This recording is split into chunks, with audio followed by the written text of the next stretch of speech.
इतिहास लिखने के लिए कलम नहीं हौसलों की ज़रूरत पड़ती है। और अगर आप में हौसला हो तो आप वो कर दिखाते हैं जो किसी के लिए सिर्फ कल्पना हो। अगर आपको अपने आप पर भरोसा है तो इस दुनिया की ऐसी कोई चीज़ नहीं, ऐसा कोई काम नहीं जिसे आप कर ना सको। अरुणिमा सिन्हा एक ऐसी लड़की की कहानी है जिसने हौसलों से इतिहास लिखा है। 11 अप्रैल 2011 अरुणिमा सिन्हा ट्रेन से लखनऊ से दिल्ली जा रही थी। रात का समय था। तभी उनके कोच में 4-5 गुंडे आ गए और अरुणिमा से उनकी सोने की चेन छीनने लगे। अरुणिमा नेशनल लेवल की वॉलीबॉल चैंपियन थी, इसीलिए एक खिलाड़ी होते हुए उन्होंने इस चीज़ का विरोध किया। उस कोच में और भी लोग थे, लेकिन किसी ने अरुणिमा की मदद नहीं की। अरुणिमा ने अकेले ही उनका सामना किया और इसी लड़ाई में उन गुंडों ने चलती ट्रेन से अरुणिमा को नीचे फेंक दिया। उसी समय दूसरे ट्रैक से भी ट्रेन आ रही थी। वो पहले उस ट्रेन से टकराई और फिर नीचे जाकर गिरी। इस हादसे में अरुणिमा का एक पैर चला गया। वो रात भर उसी हालत में उस ट्रैक पर पड़ी रही और मदद के लिए चिल्लाती रही कि शायद कोई सुन ले, लेकिन रात इतनी थी कि किसी ने उनकी आवाज़ नहीं सुनी।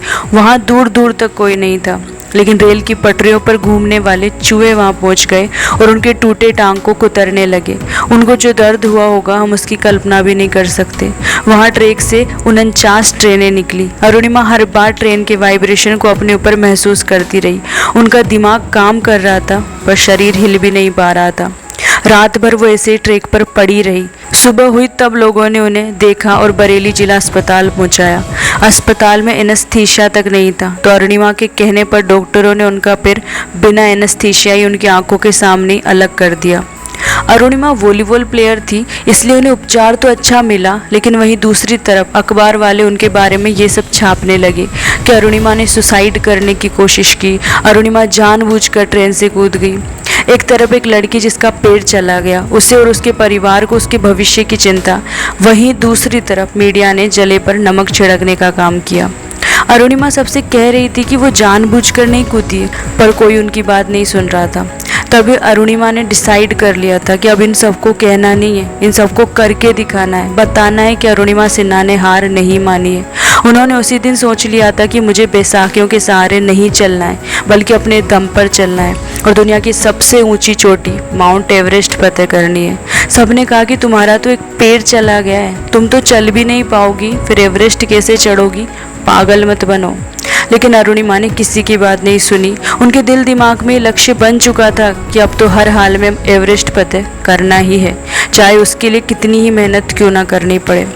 जिस प्रोस्थेटिक लेग को पहनकर चलना सीखने में लोगों को 3-4 साल का समय लगता है, वहीं अरुणिमा कुछ महीनों में ही उससे चलना सीख गई।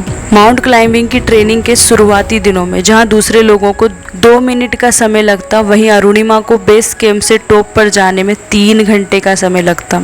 सब यही कहते कि अरुणिमा तुमसे नहीं हो पाएगा, रहने दो। लेकिन अरुणिमा ने हार नहीं मानी, वो कोशिश करती रही और 8 महीने के अंदर ही बेस कैंप से टॉप पर अरुणिमा सबसे पहले पहुंचती थी। और अरुणिमा बस लगातार कोशिश करने में लगी रही और फाइनली अरुणिमा ने माउंट एवरेस्ट क्लाइंब करना शुरू किया। बहुत परेशानियां आई। बर्फ में कभी पैर फिसल जाता तो जहाँ नकली पेड़ लगा हुआ था वहाँ दर्द होने लग जाता। पूरे पहाड़ पर कहीं पहले जा चुके क्लाइंबर्स की लाशें दिखती तो कोई और प्रॉब्लम आ जाती। लेकिन अरुणिमा के दिमाग में बैठ चुका था कि हार तो नहीं माननी है, बिल्कुल नहीं। और अपने इसी जिद और जुनून की बदौलत वो 21 मई 2013 को दुनिया की सबसे ऊंची चोटी माउंट एवरेस्ट पर तिरंगा लेकर पहुंच ही गई। दुनिया को लगा कि चमत्कार है, लेकिन अरुणिमा कहती है कि मैंने अपने हौसलों और अपने माइंड के पावर से किया है, क्योंकि मैंने कभी खुद को विकलांग नहीं माना, क्योंकि विकलांगता आपके दिमाग में होती है, शरीर में नहीं। आपको हार मानने के कई मौके मिलेंगे, उसी समय पीछे मुड़ने की जगह बस एक कदम आगे बढ़ा देना, तुम खुद को अपनी मंजिल पर पाओगे। अभी तो इस बाज की असली उड़ान बाकी है, अभी तो इस बाज की असली उड़ान बाकी है, अभी तो इस परिंदे का इम्तिहान बाकी है। अभी अभी मैंने लांघा है समुद्रों को, अभी तो पूरा आसमान बाकी है।